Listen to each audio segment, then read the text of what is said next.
中国西北城市银川的郊区，贺兰山脚下，一片荒芜的沙野上，奇迹般地伫立着上百个或圆或方的黄土堆，其中有些土堆的样子和古埃及的金字塔有几分相似，人们把它们叫做东方金字塔。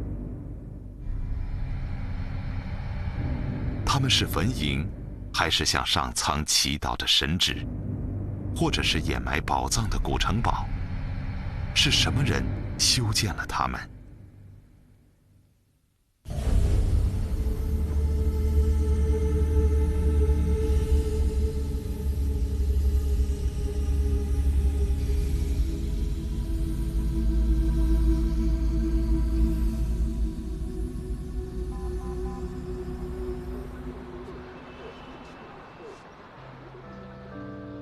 银川是中国宁夏回族自治区的首府，在汉语里，银川的意思是银色的平原。史书记载，在公元11世纪到13世纪期间，西北一带有一个叫西夏的王国，首都就在银川。那时，这里耸立着金碧辉煌的宫殿，集市上热闹非凡。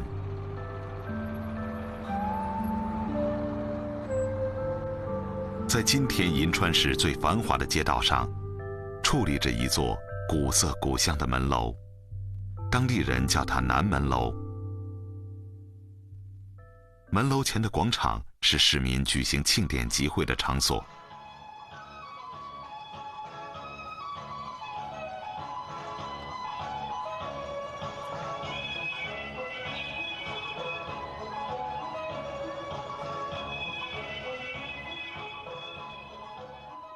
相传南门楼在西夏时期就已经存在，后来几经磨难，现在保留下来的是20世纪重修的。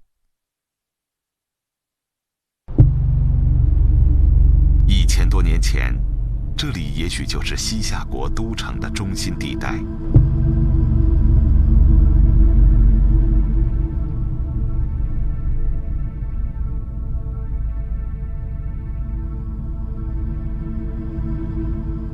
当地人传说，这些土堆都是西夏国王李元昊的坟墓。元昊生前残暴多疑，杀人如麻，害怕死后的宫殿被仇人盗掘，所以安排了无数类似的陵墓，惑人眼目。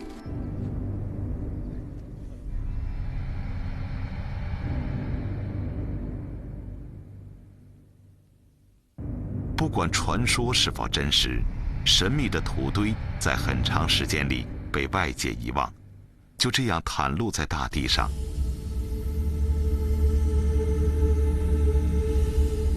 直到1971年，考古人员来到这里进行考察。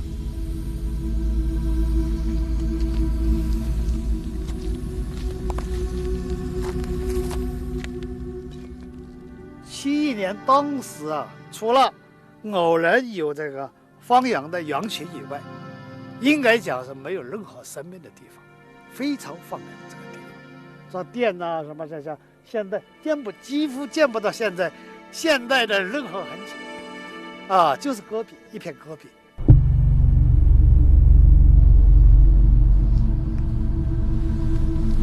在现场，人们发现了许多刻着文字的碎片，有些是汉字，有些虽然像汉字，却没有人能读懂。经验丰富的考古工作者辨认出，它们是西夏国的古文字。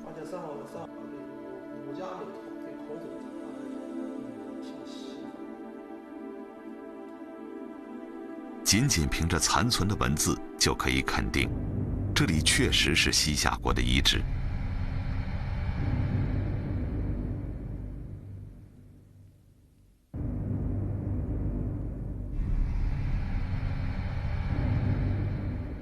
后来，人们又在明代的史书上发现，贺兰山下埋葬着西夏国的几代国王。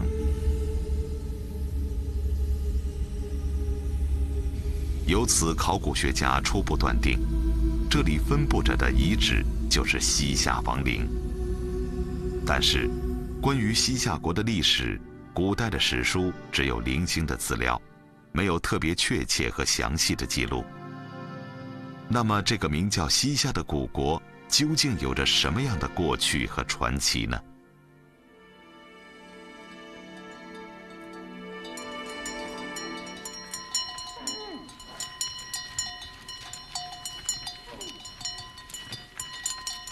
？1908年，一支神秘的驼队来到内蒙古深处的一片沙漠里，这里分布着一些古代的废墟，当地人称黑水城，传说埋藏着无数的稀世珍宝。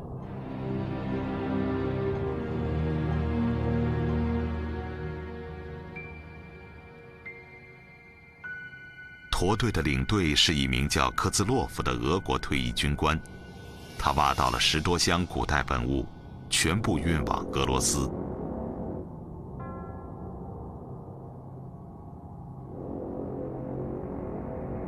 第2年，科兹洛夫再次来到黑水城，在一座佛塔中，他几乎挖出了一座古代的博物馆，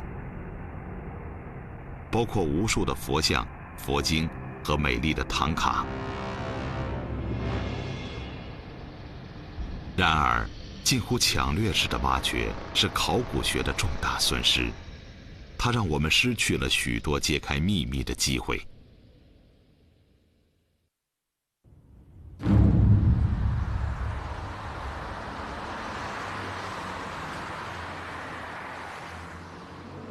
只有保存在俄罗斯圣彼得堡的8000多册文献和精美文物，向人们诉说着一个曾经璀璨的文明。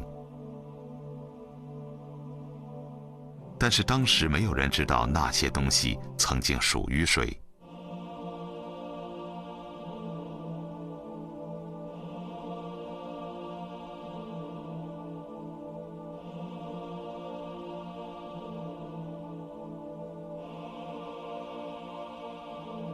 1909年，俄罗斯的一位汉学家在文献中发现了一本汉语和西夏文的双解词典。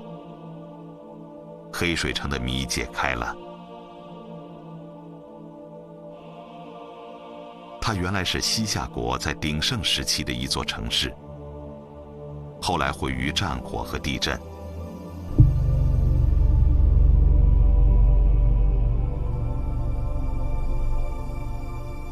西夏古国从此进入人们的视野，但它的面貌始终笼罩着迷雾。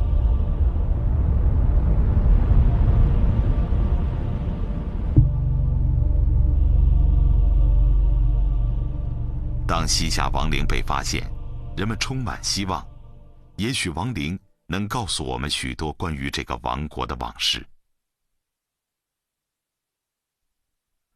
1972年夏天，勘察工作开始了，但此时的人们对遗址群几乎一无所知。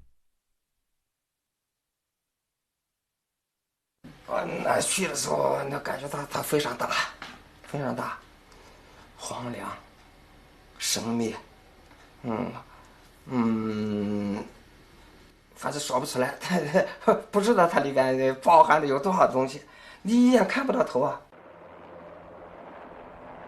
经过艰苦的勘察，人们终于了解到，在东西宽4.5公里、南北长10多公里、总面积近50平方公里的土地上，排列着9座大型的帝王级陵墓和200多座大大小小的陪葬墓。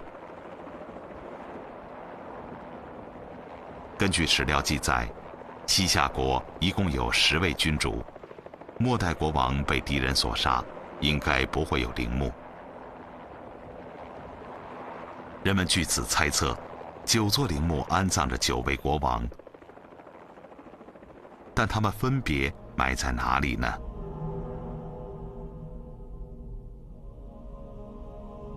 在弄明白陵墓的主人之前，考古学家只好按照位置对9座陵墓分别编号。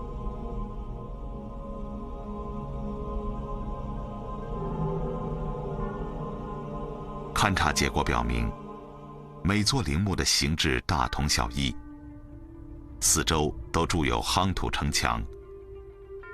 城内分前、中、后3个部分，组成了一座座封闭式的庭院。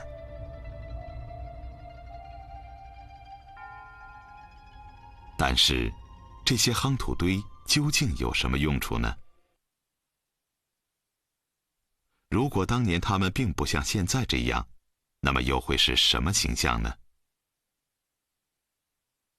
另外，在陵墓的地下墓室里，是否埋藏着稀世珍宝？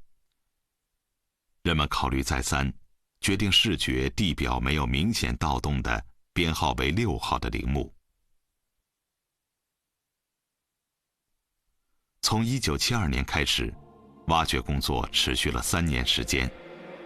一个深24.6米、长49米的墓道终于被清理出来。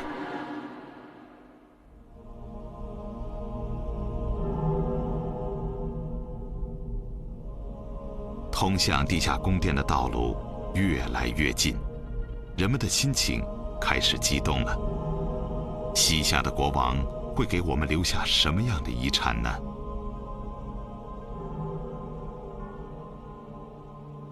当时到了门口的时候，挖到墓门的时候啊，我还比较乐观，因为当时这个墓门的2侧还残留了，这虽然不是很完整，但是还残留了那个有一部分壁画。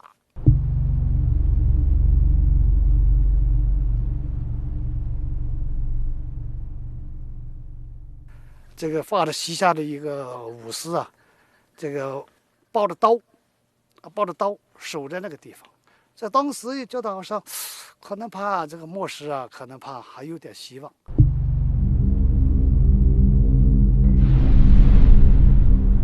然而，进一步的深入却带来了深深的失望。在整个地下只发现有那么一段这个腿骨，像头骨、肋骨是吧？这个小腿骨、臂骨都不存在了，都没有了。为什么会这种现象呢？估计也是在这个盗挖这个墓的时候啊，把这个尸体啊，它就整个已经弄到上面来啊，所以它底下这个产生的不是很多的。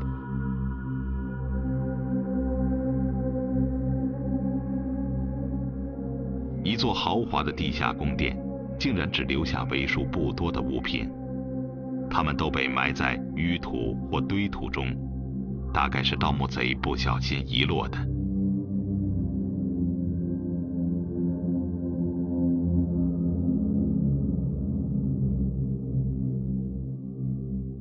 6号陵尚且如此，其他陵墓的命运可想而知。勘察的结果令人吃惊，几乎所有的亡陵都有被盗掘过的痕迹。是什么样的盗墓贼如此猖狂呢？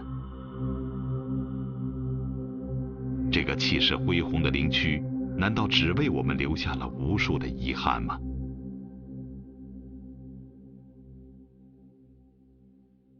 幸好地面的文物清理得到了一些收获，几个断裂的人像石雕可以确定为西夏国文官和武官的雕像，它们的用途是什么呢？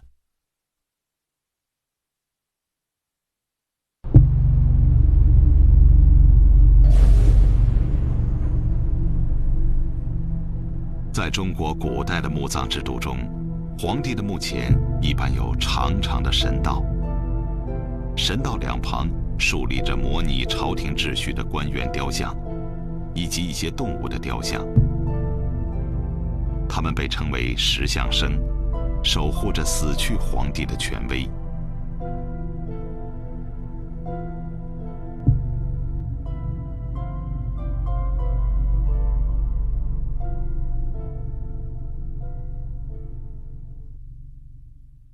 专家据此判断，这些雕像可能也是石像生，但是由于出土的数量太少，所在的位置也不能完全确定，所以它们究竟是怎样排列的，至今仍旧是个谜。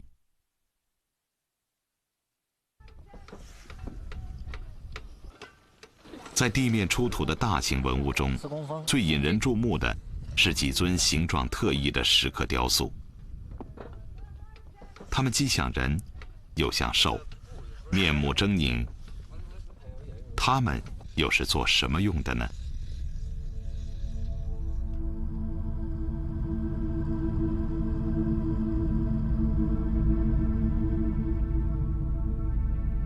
实际上就是一个像力士一样的背负着，就像我们的四大天王一样，他背负着一个，这顾客就是一个宫殿，一个柱础，这是个柱础，石柱的基础，就是石柱下边那个石座。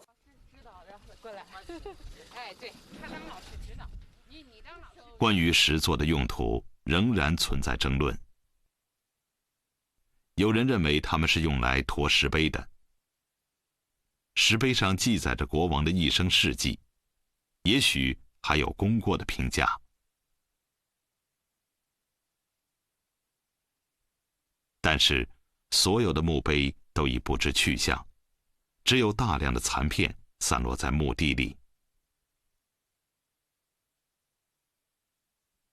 当清理7号陵时，一共出土了1775块残碑。西夏文学者李范文被指定对残片进行拼对，他认清了其中的16个字。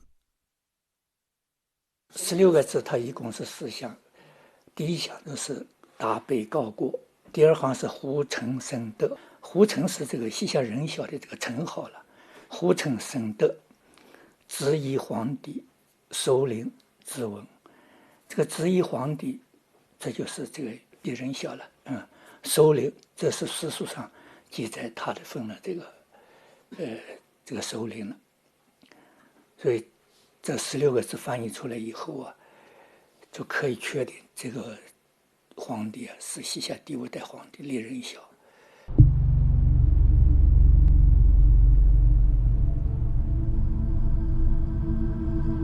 这是一件特别幸运的事，在少量的16个字中，竟然明确地找到了陵墓主人的线索。直到今天，寿陵仍然是9座西夏王陵中唯一一座可以确定墓主身份的陵墓。挖掘成果虽然不尽如人意，但王陵庞大的规模足以说明，西夏国曾经拥有强大的国力和辉煌的过去。那么是什么人建立了这个王国？它又是怎样崛起的呢？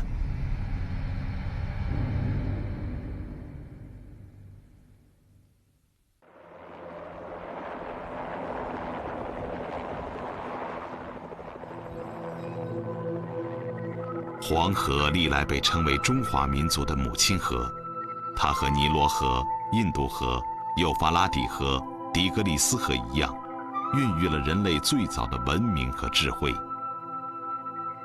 和中下游比起来，黄河的上游地区显得荒凉许多，沙漠和戈壁构成了这里的主要风景，但同时也点缀着一块块的绿洲和草场。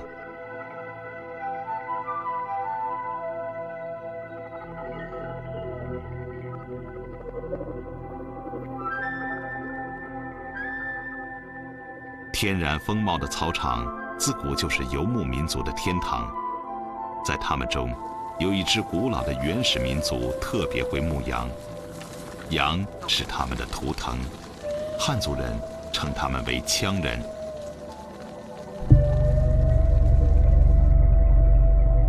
羌人中有一个叫党项的部落，原本生活在黄河上游的青藏高原，后来势力逐步向北向东扩张。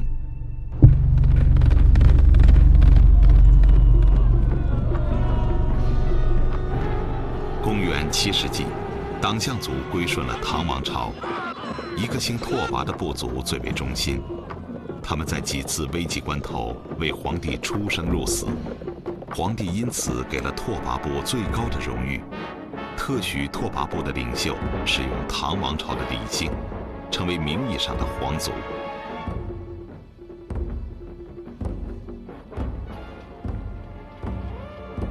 公元10世纪，盛极一时的唐朝灭亡，中原陷入混乱状态。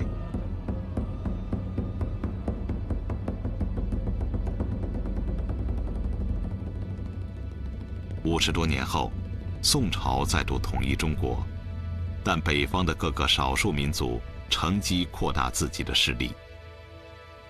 他们要么建立王国，要么拥兵自重，这其中就包括党项族的拓跋部。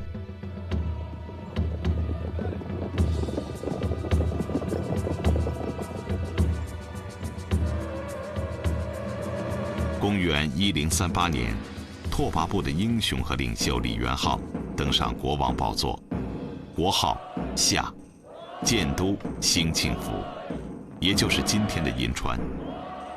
这一年，李元昊36岁，史书把他的王国称为西夏。在西夏的鼎盛时期，他的疆域包括今天的宁夏、甘肃、内蒙古西部、陕西北部、青海东部，面积达到83万平方公里。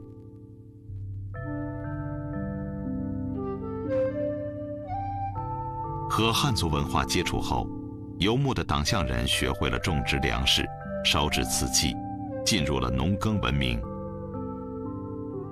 不过，传统的畜牧业仍旧是党项人重要的生产方式。在西夏王陵177号陪葬墓里的发现证实了这一点。这座鎏金铜牛有真牛般大小，重188公斤，外表通体鎏金，用青铜铸造。它是西夏王国留给后人的最精美的物品之一。铜牛的姿态自然生动，显然铸造者对牛的体态和习性十分熟悉。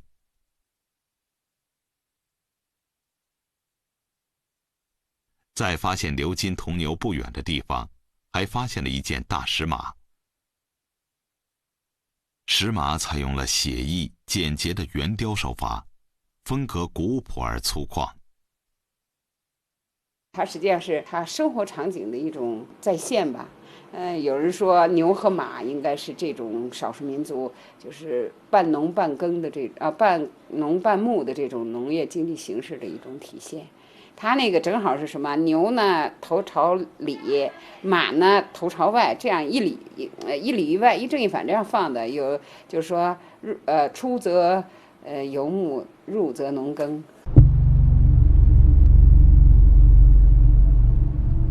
关于西夏国的传说有很多，但考古工作能给我们更多确切的知识。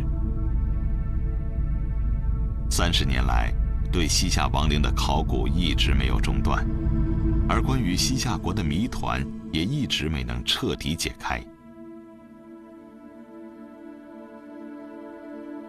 2000年，人们开始对编号为3号的陵园进行保护性发掘。这项浩大的工程直到2003年才基本结束。清理的发掘面积超过3万平方米，出土了14万件建筑装饰构件。由于出土时大多呈碎裂状，几乎所有的构件都需要修复。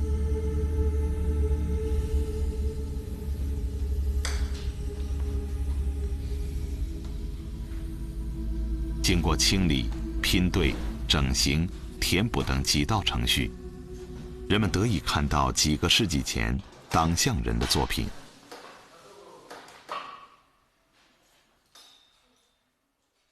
虽然出土的文物种类并不多，但它们足以展现出党项人的审美观，也透露了他们内心的秘密。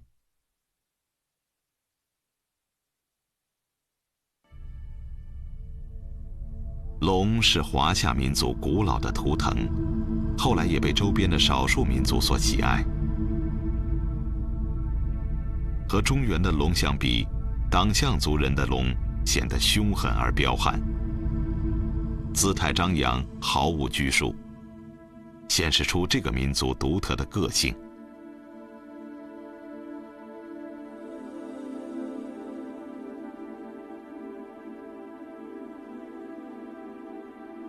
如今，在一些佛教洞窟和西夏墓葬的壁画上，我们还能看到当年党项族人的形象。他们看起来和中原人没多大区别，但实际上，党项族长期生活在草原和沙漠地带，始终保留着游牧民族的天性。他们善于骑射，皮肤黝黑，性情豪放而倔强，推崇忠诚和顽强的品质。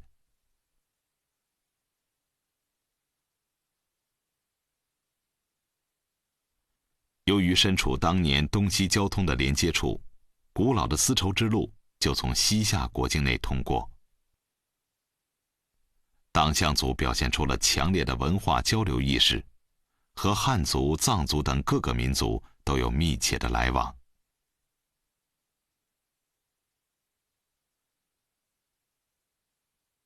这个西夏国家也是个多民族国家，它的文化多元的，而且汉族为主，所以你就可想，它的里边它的大臣，包括它的这个宰相，要一般民族不会用的。你这个宰相在宋朝不得志，跑到我这儿来了，我就用你当宰相。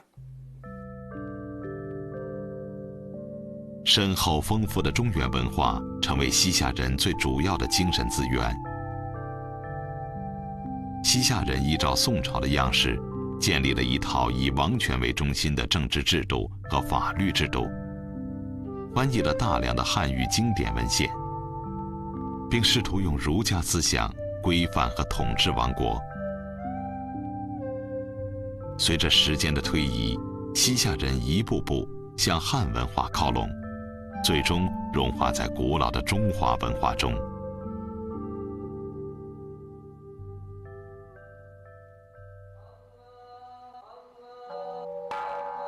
这座城市里的宗教景象，也许代表了人类友好相处的希望。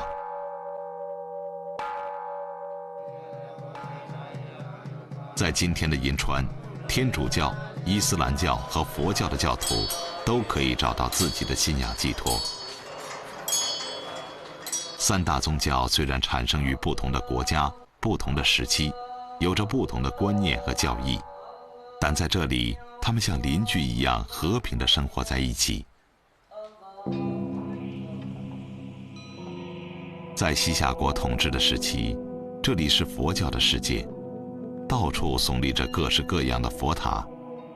自从接触佛教，西夏人便奉献出了全部的热情和虔诚。他们修建了无数的佛塔和寺院，派人到西藏和宋朝求取佛教典籍，并且年复一年地在悬崖峭壁上开凿佛窟。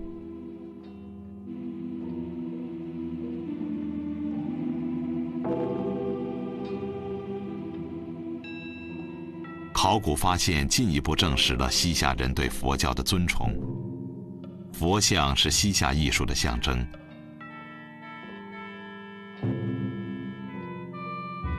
在俄罗斯圣彼得堡博物馆里，保存着在内蒙古黑水城发现的一尊双头佛像，它称得上是世界佛像的精品。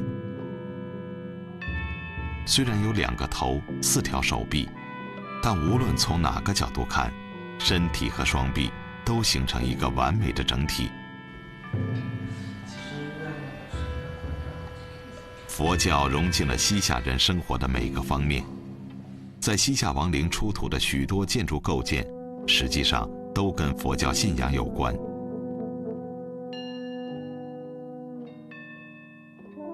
这个叫海狮的动物出自佛教经典，是能搏击海浪的神兽。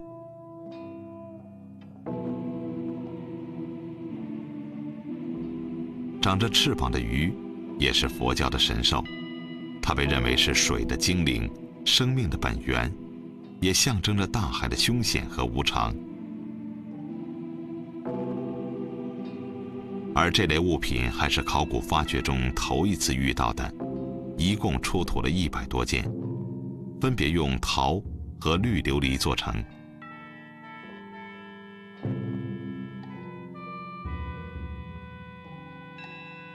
从头部看，它是普通的佛教菩萨，唯一的异样是，不少菩萨的鼻子都被人为的按了下去，上面甚至清晰地留着工匠的指纹。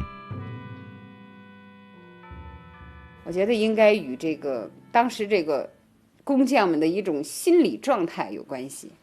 和他们的，比如说亚洲人长得都比较平和，线条比较圆润啊，扁平一些。那他可能以他的那个审美，他就觉得这尖鼻子不舒服。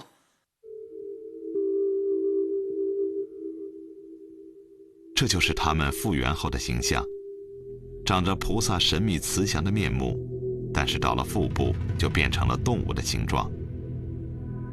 下肢是粗壮的鸟腿，踩在飘动的卷云上。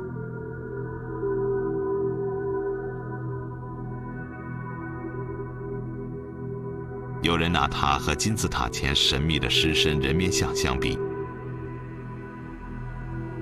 它的名字叫迦陵频伽，是佛经中记载的一种神鸟。据说它在还没有出壳前就会宣扬佛法。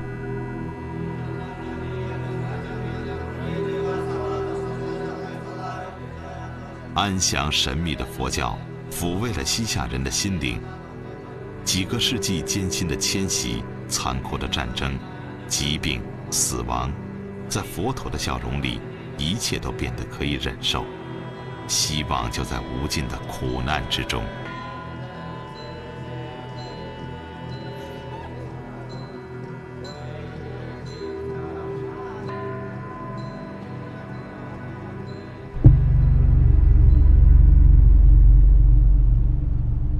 甘肃武威一带曾经是西夏王国的领地，在这里也发现了不少古王国的遗物。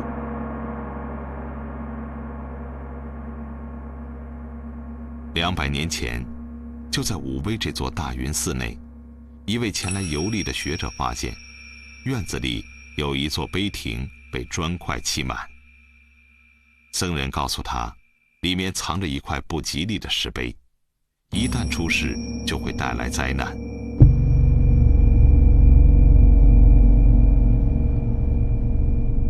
在学者的再三要求下，砖块终于被拆掉，秘密珍藏的石碑露出了面目。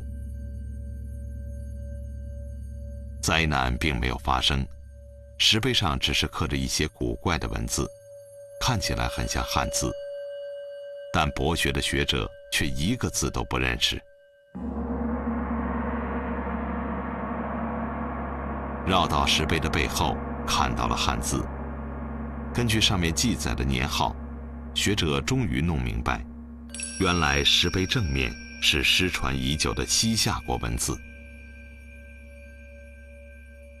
这块石碑至今被完整地保存在武威市博物馆里。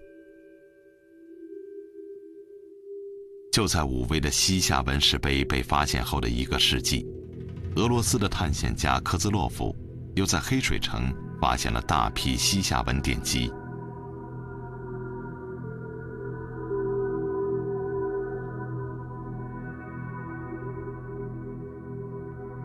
西夏文成为一门新兴的国际学问，各国学者都试图破解它的含义。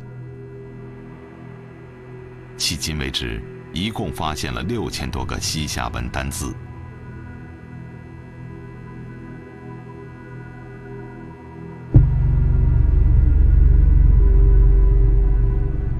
然而，关于西夏文的含义和读音，至今还没能完全破解。它究竟来源于什么时代，是怎样演变成的呢？据说李元昊在公元1038年建国的前后，提出创建本民族的文字。大臣野利仁荣对他的想法进行演绎，创造出了西夏文。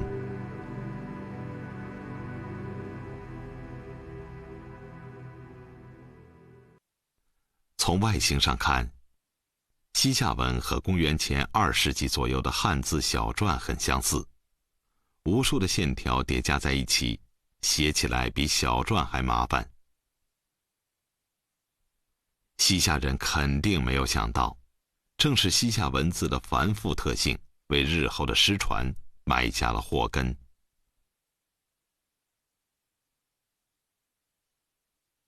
当时候他这个翻译业的话是相当发达的，可以说这个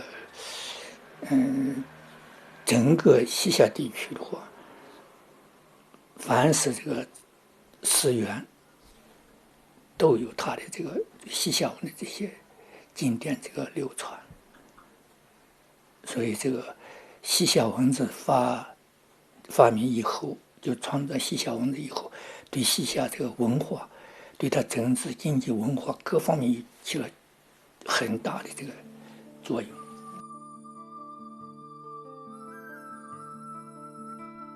西夏文字在创立后，经过近100年的发展，渐趋成熟，大量的西夏书籍出现了。从国家法典、官方文书到佛经、文学历史著作，甚至私人的契约和借款单，应有尽有。它们中有一部分是用手工书写的，一部分属于雕版印刷品，还有一些却令人疑惑。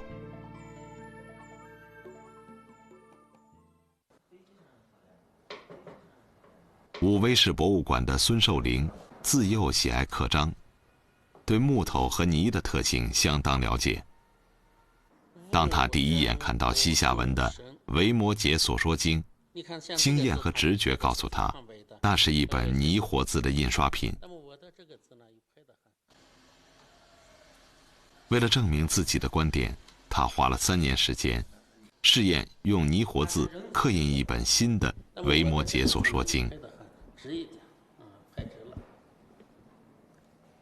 泥活字，它的横、竖，它不是一条直线，横不平行，竖不垂直。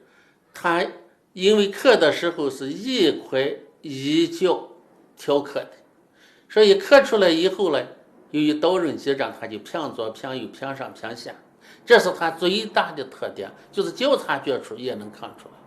但金属活字、木活字就没有这种现象。在银川，宁夏考古所的牛达生则仔细研究了另一本西夏文佛经。他认为这本佛经是木活字的印刷品，边框的不整齐和倒字的出现是活字印刷的最好证据。特别是这个倒字，这个字倒过来了，这个它这个雕版印刷品，你如果是有意的，说我要把这个字把它刻倒，有一种特殊的含义，我把这个字倒过来，那是你有意安置的。而它这个活字印刷品，这个字倒过来是无意之中，你不小心搞错了的，排上了，这有本质的差异。大约公元5世纪，中国人最早发明了雕版印刷术，极大地推动了书籍的生产。600年后，公元11世纪，一位叫毕生的工匠首先发明了活字印刷术。但由于没有发现当时的活字印刷品，于是有人对毕生的发明提出疑义。西夏文书籍被认为是世界上最早的活字印刷品，这进一步证实活字印刷术最早出现在中国，后来通过丝绸之路，又逐渐流传到欧洲。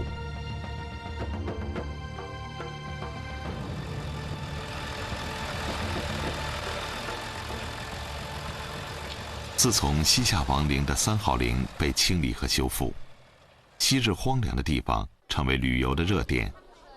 管理机构特意在进门的2侧修建了2座巨型的嘉陵频伽复原像。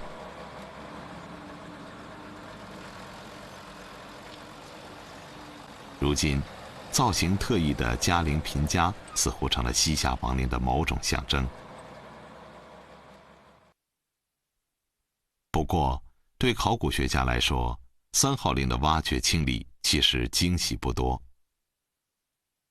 30年来，人们通过艰苦细致的工作，一点点地积累关于西夏国墓葬的知识。每座陵园中最显眼的建筑被称作陵塔，里面的它是实心的，都是用土石把它夯实的。可是它外表呢，它每一层呢都出来有个平台，都往外出檐，所以呢，它另外呢，它是个八角形的，所以实质上它就是一座塔。所以现在我们为什么叫它陵塔呢？也就是说它外观上和那个塔应该讲非常近似，所以我们叫它陵塔。这个现在我们从那个每一层那个平台上面还可以看到有些少许的残留的那个当时那个檐呢，就是太檐上面覆盖那个瓦的，现在还残留在那个上面。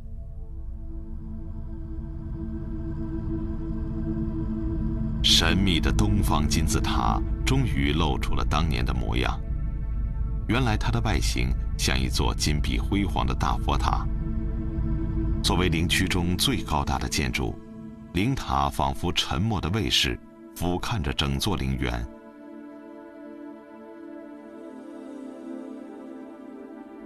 陵塔总是让人感到困惑，为什么要在陵园里垒筑这么高的土堆呢？在中国传统的帝王陵墓中，地下墓室的上方一般都垒有高高的封土，封土能很好的保护墓室。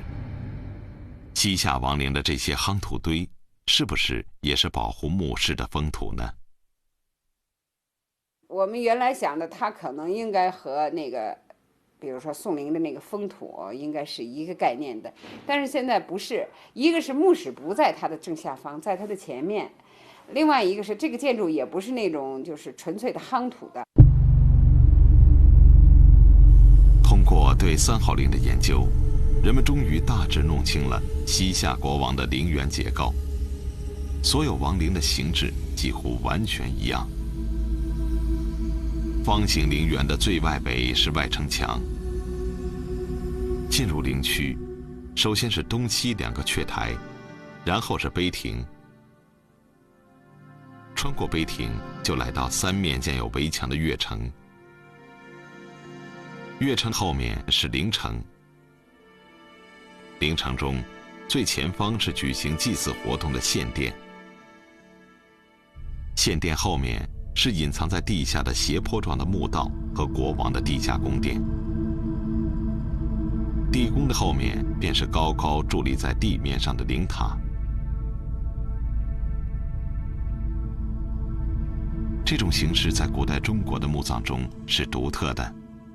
西夏人为什么这样设计，现在还没有确切的答案。唯一可以肯定的是，这与西夏人对佛教的崇敬有关。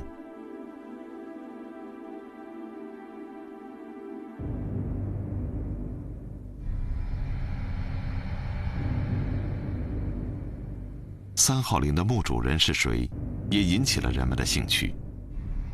有人根据文献资料记载的墓葬制度做了大胆的猜测，认为三号陵的主人就是西夏的开国英雄李元昊。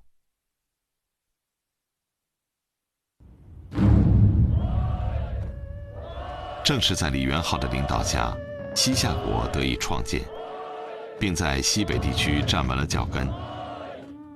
李元昊是一位注重实用的政治家和机敏的军事家。他的性情豪迈，果敢而狡诈，是党项人中的佼佼者。不过，晚年的元昊陷入声色享受，不理政事，甚至连儿子都十分仇恨他。他6、7个老婆，或者7、8个，是不是？再一个呢，过去演戏说李元昊最后边悲剧，他抢夺他儿子的媳妇，最后被他儿子给他害死了，是不是？这个历史上这么记载，也许是真的。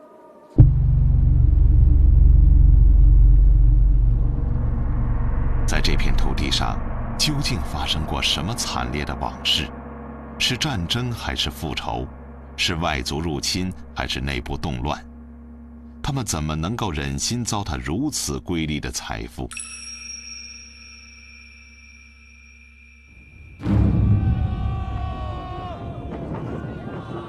公元13世纪，中国北方的蒙古草原崛起了一支无比骁勇的游牧民族。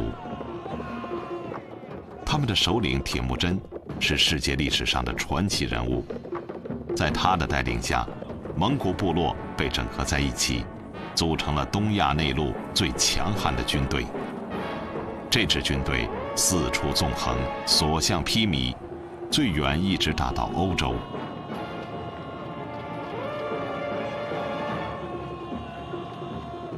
几乎从征战时节一开始，铁木真便对西夏国发动了进攻。但他在这片并不十分辽阔的土地上遇到了少有的顽强抵抗。22年时间里，铁木真发动了6次大规模的战争，甚至好几次亲征，但都被西夏人抵挡住了。愤怒的铁木真下了命令，等有一天攻下西夏，一定要把西夏人全部杀掉，把西夏的东西全部毁掉。公元1224年，蒙古人开始进攻繁华的黑水城。黑水城的军民抵抗了3个月，10万将士几乎全部战死。城市沦陷后，竟然没有一个人投降。曾经征服了40个国家的铁木真，到死也没有看到西夏国的灭亡。公元1227年，铁木真在征讨西夏的过程中去世。这时的西夏国也已经耗尽了气力。不久之后，西夏末代国君不得不亲自前往蒙古统帅的驻地投降。为了完成铁木真的遗愿，蒙古军队进入西夏国的首都后，开始了毫无节制的屠杀和破坏。文明的成果转眼间变成了废墟，更有无数无辜的西夏人被残酷杀害。延续了190年的西夏国灭亡。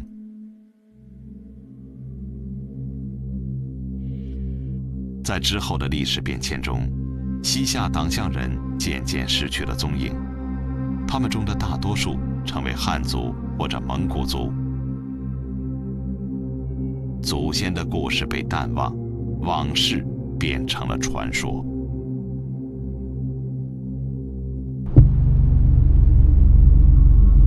西夏文继续用于传播文化，一直到公元15世纪，仍然有僧侣用西夏文刻经，而镌刻于公元1502年的2块石碑，则成为目前我们发现的西夏文在历史上的最后一次亮相。此后，顽强生存了400多年的西夏文字，渐渐被人们遗忘，成为死文字。